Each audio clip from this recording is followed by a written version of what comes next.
ಪಾಕಿಸ್ತಾನದ ಉಗ್ರರ ನೆಲೆಗಳನ್ನ ಭಾರತ ಚಿಂದಿ ಮಾಡಿದೆ.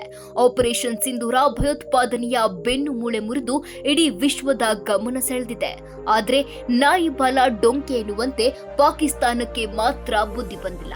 ಭಾರತದ ವೈಮಾನಿಕ ದಾಳಿಯಲ್ಲಿ ಸಾವನ್ನಪ್ಪಿದ್ದ ಉಗ್ರರ ಕುಟುಂಬಗಳಿಗೆ ಪಾಕಿಸ್ತಾನ ತಲಾ ₹1 ಕೋಟಿ ಪರಿಹಾರ ಘೋಷಣೆ ಮಾಡಲಾಗಿದೆ.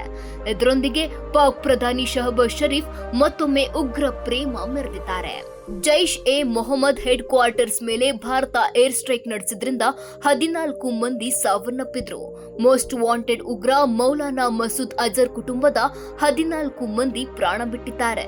ಹೀಗಾಗಿ ಅಜರ್ಗೆ ಪಾಕಿಸ್ತಾನ ಸರ್ಕಾರ 14 ಕೋಟಿ ಪರಿಹಾರ ನೀಡುತ್ತಿದೆ.